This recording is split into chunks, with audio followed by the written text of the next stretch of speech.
UPSC RO का जो main syllabus है उसके बारे में बात करेंगे। तो मेंस के सिलेबस में एक पोर्शन है एस्से का।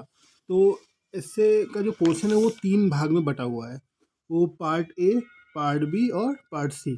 तो पार्ट ए में 3 टॉपिक है, पार्ट बी में 3 टॉपिक है और पार्ट सी में भी 3 टॉपिक है। और तीनों टॉपिक में से एक टॉपिक को चूज़ करके एस्से लिखना होता है। हर पार्ट में एक-एक एस्से लिखना है, मतलब आपको 3 एस्से लिखना है। और जो एस्से है वो 40 मार्क का होता है। और अगर आपकी लेखन शैली अच्छी है, आपके डेटा फिगर अच्छे हैं, आपके कोट्स वगैरह अच्छे हैं, आपने ठीक से अपना प्रेजेंटेशन दिया है एस्से का, तो आपको मार्क्स अच्छे मिलते हैं इसमें। ठीक है। तो जैसे पार्ट ए है तो इसमें 3 टॉपिक है, साहित्य और संस्कृति, सामाजिक क्षेत्र, राजनीतिक क्षेत्र। उस पर पार्ट बी में विज्ञान पर्यावरण, ठीक है, आर्थिक क्षेत्र, कृषि और व्यापार। उसी तरह से पार्ट सी में है राष्ट्रीय और अंतर्राष्ट्रीय घटनाक्रम, प्राकृतिक आपदाएं, राष्ट्रीय विकास योजनाएं। अब कुछ टॉपिक ऐसे हैं जो हर साल जहाँ से सवाल आते हैं, जहाँ से इससे का एक टॉपिक बनता है, जैसे साहित्य और संस्कृति, ये 100% हर साल आता है। जब भी मेंस का पेपर होगा आर ओ का, हमेशा एक टॉपिक ये रहेगा। उसके बाद कृषि के ऊपर एक ऐसे रहता है, ठीक है। उसके बाद प्राकृतिक आपदाओं के ऊपर एक टॉपिक रहता है। तो आप क्या करिए कि आप 9 से 10 टॉपिक्स को सेलेक्ट करिए और उनमें तैयारी करिए, उसके ऊपर अच्छी पकड़ बनाइए।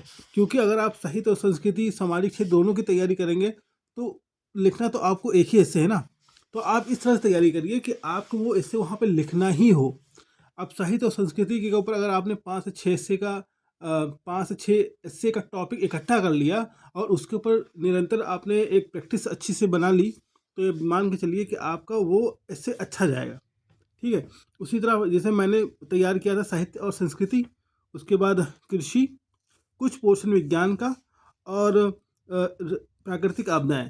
ठीक है। तो हमने ये 3 मुख्य रूप से तैयार किया था और 4-5 ऐसे का कंटेंट तैयार किया था।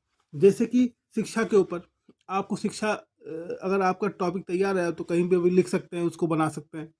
उसके बाद हमने महिला के ऊपर, उसके बाद गरीबी के ऊपर, उसके सॉरी स्वास्थ्य के ऊपर।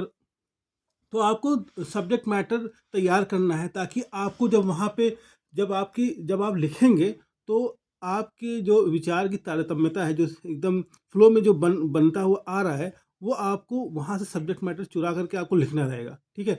जितनी जितनी ज़्यादा आप प्रैक्टिस करेंगे उतना ज़्यादा आपको उसका फ़ायदा मिलेगा। तो और जो एस्से का स्टैंडर्ड फॉर्मेट है वो यही है। आप इंट्रोडक्शन लिखेंगे, बॉडी लगेंगे, उसके बाद कंक्लूड करेंगे। ठीक है। तो इंट्रोडक्शन कैसे भी आप शुरू कर सकते हैं, आप स्टोरी से शुरू कर सकते हैं, आप जो है आप डेटा से शुरू कर सकते हैं, आप कोर्स से शुरू कर सकते हैं, आप नीति आयोग की रिपोर्ट से शुरू कर सकते हैं, या आप हाल ही में कहीं आपने समाचार पढ़ा उससे शुरू कर सकते हैं। उसके बाद बॉडी में जो भी एस्से है उसका मेन पार्ट हो, जैसे साहित्य और संस्कृति, तो आपका जो बॉडी वाला पार्ट बनेगा वो साहित्य के ऊपर बनेगा और संस्कृति के ऊपर बनेगा। ठीक है। आपने जो है एक पन्ना पूरा साहित्य के ऊपर लिख दिया, एक पन्ना पूरा संस्कृति के ऊपर लिख दिया। उसके बाद साहित्य और संस्कृति के आपस में परस्पर संबंध क्या है वो लिखा। उसके बाद आपको कंक्लूड करना रहेगा। ठीक है। ये एक स्टैंडर्ड प्रोसेस है एस्से लिखने का, तो यही आपको फॉलो करना है। सॉरी। अगर आप ये बात की जाए कि आपको कंटेंट कहाँ से लिखना है, कंटेंट कहाँ से चुराना है, या कंटेंट आपको कहाँ से बनाना है, इसका कई सोर्स है। एक तो ये है कि मैंने विजन आईएएस का जो सिलेबस विजन आईएएस का जो एस्से वाला मटेरियल है वहाँ से हमने अच्छे से पढ़ाई की थी और वहाँ से हमने कंटेंट चुराया था, मतलब एक कंटेंट का फॉर्मेट बनाया था। उसके बाद दृष्टि का एक एस्से का मटेरियल आता है, उसी तरह से योजना की मैगजीन आती है। लेकिन आपको वही कंटेंट निकालना है जो आप अपने एस्से में इस्तेमाल कर पाएँ, जो आपके सिलेबस में गिवन है। जैसे एग्रीकल्चर के ऊपर, जैसे जो है आपकी विज्ञान प्रौद्योगिकी के ऊपर, उसके बाद महिलाओं के ऊपर, शिक्षा के ऊपर। ये ऐसे जनरल टॉपिक्स हैं जो आप अपने एस्से के अंदर इस्तेमाल कर सकते हैं। किसी वैज्ञानिक या किसी अच्छे थिंकर ने कोई बात बोली है वहाँ से। उसके बाद आप अगर एडिटोरियल पढ़ते हैं तो दैनिक जागरण, जनसत्ता, इनके एडिटोरियल से। उसके बाद जो टॉपर्स के एस्से हैं वहाँ से आपको कंटेंट निकालना है और कंटेंट को बनाते जाना है, उसको आपको अच्छे से तैयार करना है। ठीक है। तो ये पूरा एक वो है एक प्रोसेस है एस्से का मटेरियल इकट्ठा करने का या चुराने का।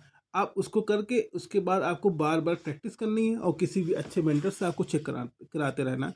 तो अगर एस्से आपका तैयार हो गया तो आपको 120 में से आपका 90 नंबर या 95 नंबर आपको आराम से मिल सकता है।